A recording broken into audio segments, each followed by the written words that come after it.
हे घ्या.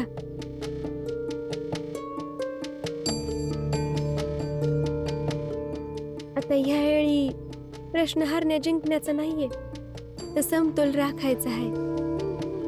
म्हणून तुम्ही जा तुमचं काम करायला ना अभ्यास करायला, आणि ह्या चाळकऱ्यांना राखू दे त्यांच्या जीवनाचा समतोल. रमा,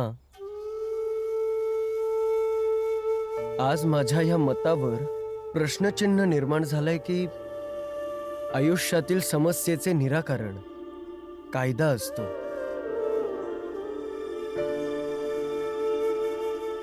मी ह्यावर नक्की विचार करेन रमा.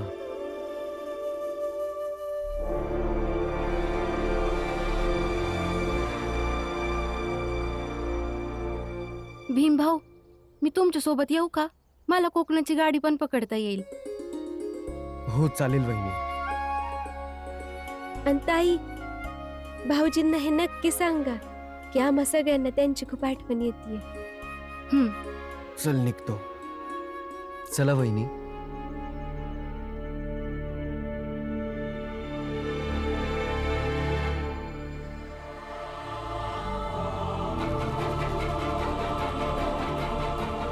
तुम्ही दगडाने मारलं किंवा काही केलं तरी मी जाणार नाही इथून. तुम्ही मला तुमचा शिष्य बनवा आणि शिकवा सामाजिक शास्त्र.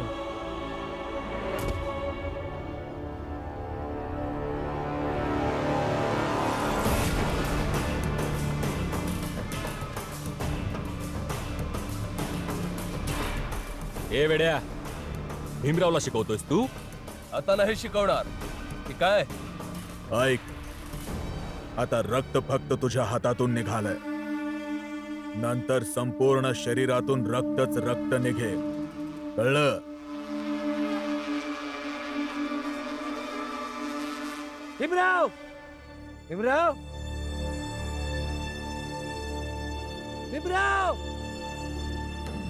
भीमराव. गुरुजी, हा तर गुरुजींचा आवाज आहे. गुरुजी, हे तुमच्या हाताला काय लागलंय? बघू मला.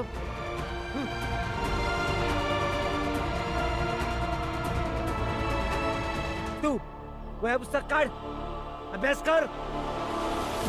काय? हो हो, अभ्यास करेन गुरुजी, पण आधी सांगा तरी हे लागलं कसं? ही जखम कशी झाली? असं का बोलताय? हे बघ, गुरुच्या आज्ञेची अवहेलना करायची नसते. चल काढ वह्या पुस्तक, काढ. चल अभ्यास कर. हो.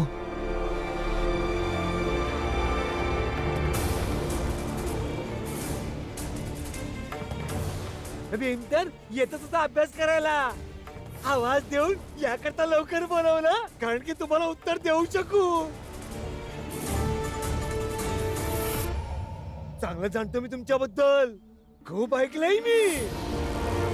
तुम्ही भीमाला खूप घाबरवलं, पण भीमावर काहीच फरक पडला नाही. जेव्हा माझ्या शिष्यावर फरक पडला नाही, मग माझ्यावर कसा पडेल? तू काढ वह्या पुस्तकं. लिही. सामाजिक संस्कृती सांगते त्यात राहणाऱ्या लोकांनी सभ्य राहावं. ज्या समाजात सभ्य लोक राहत नाहीत ना, त्याचं पतन निश्चित आहे. काय म्हणालास? आम्ही सभ्य नाही आहे वेड्या? तर मग आज ह्या सर्व असभ्य माणसांनी हे ठरवलंय, जर का तू या भीमरावाला शिकवणं बंद केलं नाहीस, तर आम्ही सर्व मिळून तुला जातीबाहेर काढू. समजलास? तुला जे करायचं ते कर. ए, तुला कदाचित अर्थ कळला नाही हो ना?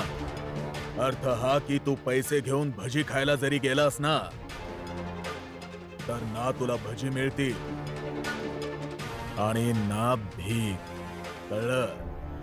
असं तर तू इथे भटकून जगतोस ना, तुला भटकासाठी जमीन पण देणार नाही. हो, त्यामुळे जर इथे राहायचं असेल तर शिकवणं बंद कर. आज माझ्या ह्या मतावर प्रश्नचिन्ह निर्माण झालंय की आयुष्यातील समस्येचे निराकरण कायदा असतो.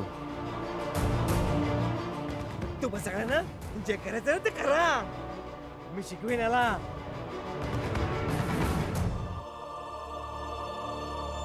गुरुजी, मला नाही शिकायचं. वा वा वेड्या, समजदार बनवलंस तू याला. तसंही भीमरावाच्या मुळे भरपूर आयुष्य उद्ध्वस्त झाले आहे, तर मग अजून एक आयुष्य का उद्ध्वस्त व्हावं?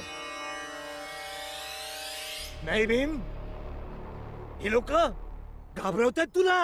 नाही गुरुजी, मी घाबरत नाहीये. मी फक्त ह्यासाठी नाही शिकणार कारण मला तुम्हाला त्रास झालेला नाही बघावं. माफ करा. नाही भीमभाऊ, तुम्ही शिकणार सुद्धा आणि यांना काही होणार पण नाही.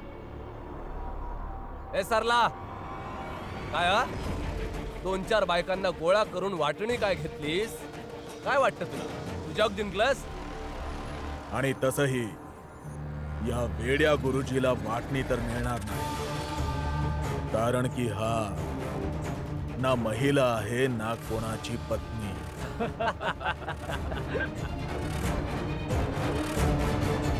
सरलाजी, हे इतके पैसे आहेत की तुम्ही या लोकांपासून लांब जाऊन एक नवं आयुष्य सुरू करू शकता. आणि याला माझी मदत नका समजू, याला फीस समजा, भीमभाऊच्या शिक्षणाची.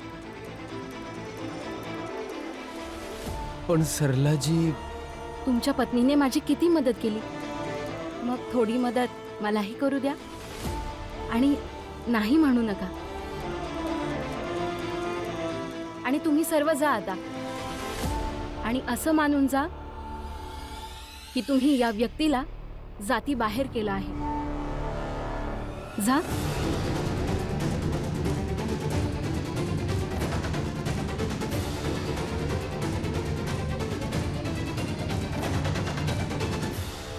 ठीक आहे भीमभाऊ, तुम्ही शिका आणि नेहमी शिकत राहा. मी येते.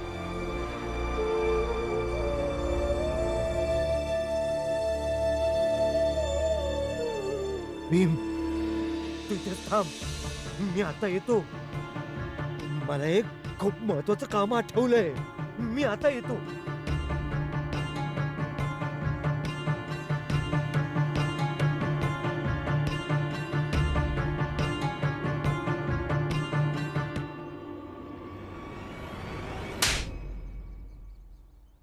तिथे तुझे शिष्य होते म्हणून कानफाडीत नाही मारली.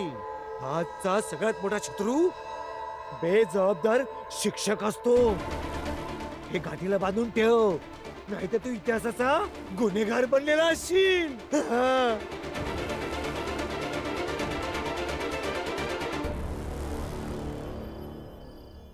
अरे नाही जेवायचं मला, उपाशी राहणार मी. काय फरक पडणार तुम्हा लोकांना? आता आम्हालाच फरक पडणार ना. आता पतीच नाही जेवणार तर आम्ही पत्नी तरी कसं जेवणार? बर मग ठीक आहे, सगळ्यात आधी तुम्ही सगळ्या माफी मागा आमची हा. आणि शपथ घ्या की तुम्ही भीम आणि रमाच्या भूलथापांना बळी पडणार नाही.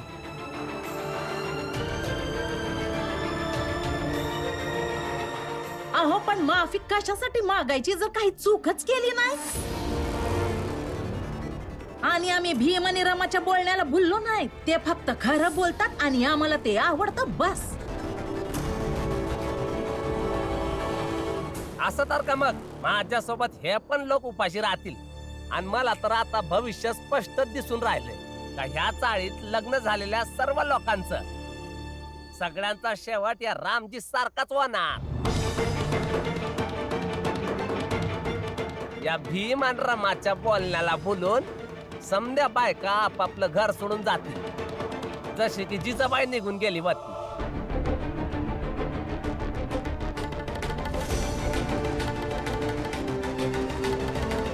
पण आई तर आल्या.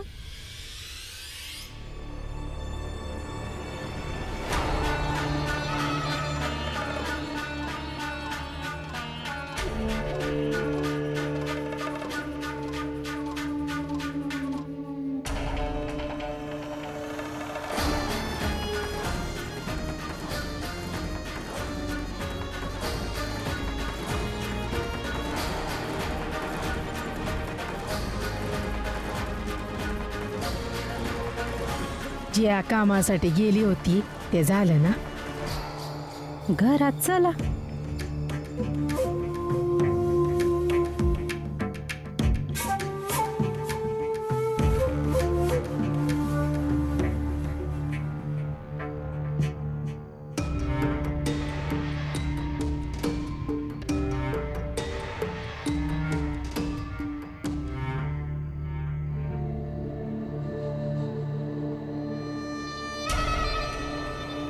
अगं सांग ना, ज्या कामासाठी गेली होतीस ते झालं की नाही?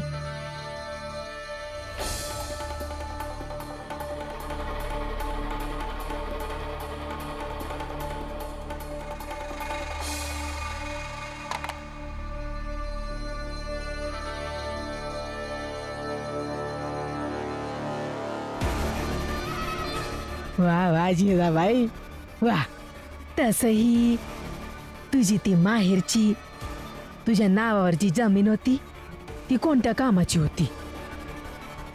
आता त्या जमिनीच्या मोबदल्यातून तू हे पैसे घेऊन आलीस आणि या पैशांनी संपूर्ण चाळीत भीमला पाठिंबा देणाऱ्यांना लाच देऊया आणि मग संपूर्ण चाळ तुझ्यासोबत असेल जिजाबाई. आज जो भीमचा रुबाब आहे उद्या नक्कीच तुझा होईल, बघच तू. आजपर्यंत भीम समोर कोणालाच टिकता नाही आलाय वहिनी, पण आता त्याच्या समोर मी उभी असन, टिकेन पण आणि जिंकणार पण. पण हे ध्येय साध्य करण्यासाठी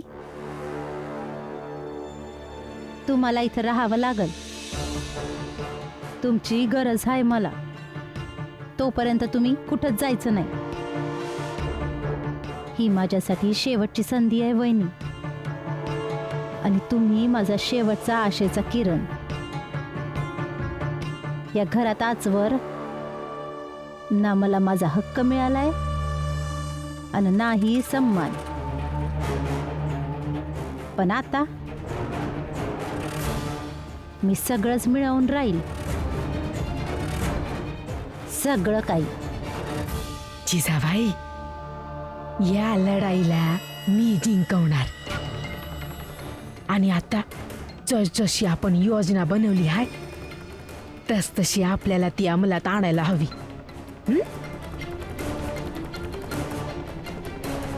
बाहेर जा. हे पैसे मी माझ्याकडे नीट ठेवते सांभाळून. बरं, सांभाळून ठेवा यांना. आणि जिजाबाई, आता तू तुझा रुबाब दाखवून आणि स्वतःचा सूर बदलून वागशील, समजलीस?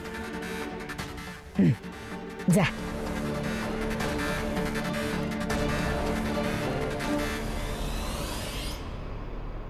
मग ठीक आहे, जर तुम्ही जेवणार नाही तर मग आम्ही पण जेवणार नाही. राहू उपाशी, अजून काय. का उपाशी राहायचंय? उपाशी राहिल्याने काय होणार आहे? असं विनाकारण का भांडताय तुम्ही लोक? ए, भांडत आहेत ते लोक. विनाकारण भांडणाचं नाव देऊन आरोप का करतोस त्यांच्यावर? हा,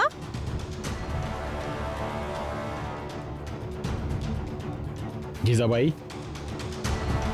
आत्ताच माहेरून आली आहेस, जाऊन आराम कर. आल्यावर लगेच चाळीतल्या गोष्टींबद्दल बोलायची गरज नाहीये. गरज आहे.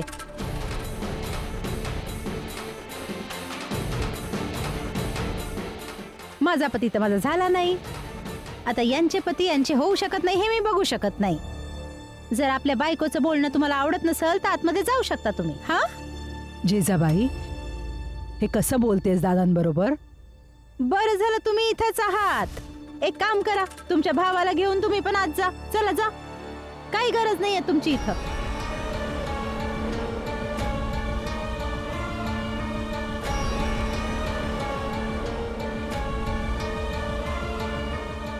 मस्तच रुबाबदारपणा आणि सूर लावला आहे जिजाबाई. हेच हवंय आता.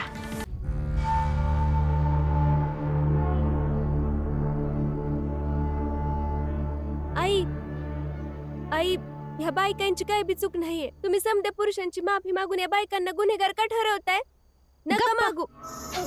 अक्कल तर गहाणच ठेवलीस. माफी नाही मागत आहे, विनंती करते की तुम्ही सगळ्यांनी जेवून घ्या आणि आपल्या पत्नीला पण जेवू घाला.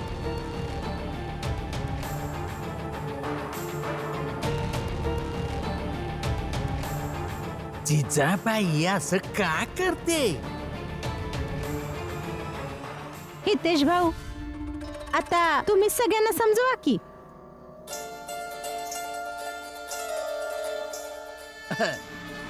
जिजाबाई भीम आणि रामाच्या पक्षातली नाही. यासाठी जिजाबाईच्या म्हणण्याचा आपण मान ठेवायला हवा.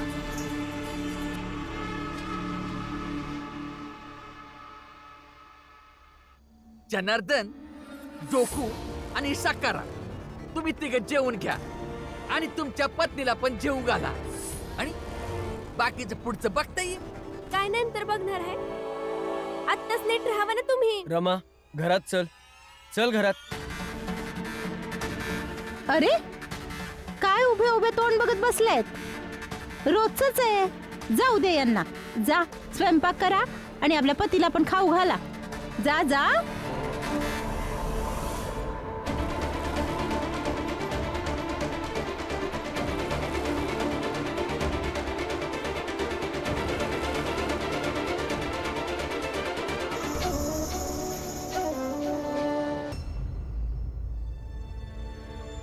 बस.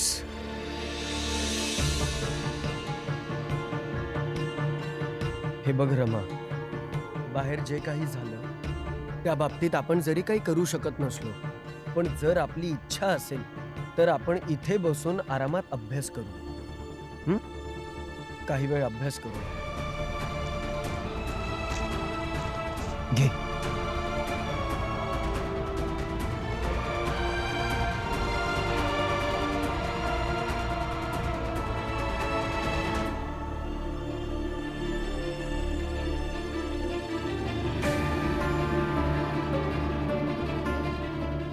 माझा पती तर माझा झाला नाही आणि यांचे पती यांचे नाही होऊ शकत हे मी बघू शकत नाही. जर आपल्या पत्नीचं बोलणं ऐकायला जमत नसेल तर आतमध्ये जाऊ शकता तुम्ही. हा,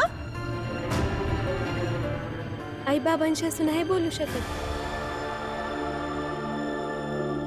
त्या नक्कीच बाहेरून काही ना काही विचार करून आल्या असतील आणि घरात काही ना काही नक्की करतील.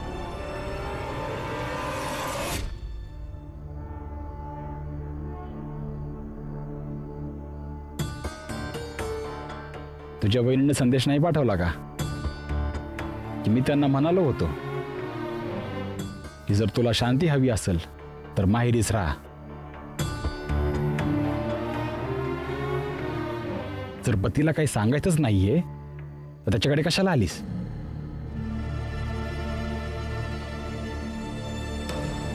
जिजाबाई, मी तुला काहीतरी विचारतोय, उत्तर दे. केव्हापासून मी बोलतोय आणि तू ऐकतेस? मूर्ख नाहीये मी. माझ्या प्रश्नाचं उत्तर दे.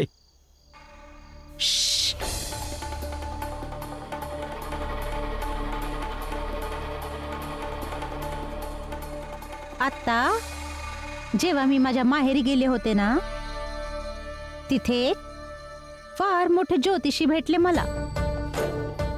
खूप प्रसिद्ध आहेत.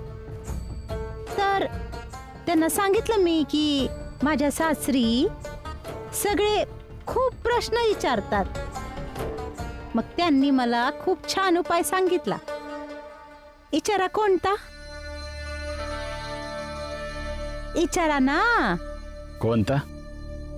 हाच की जेव्हा कोणी जास्त प्रश्न विचारायला लागलं तर मौन व्रत धारण करायचं. आणि आतापासून मी हेच करणार आहे.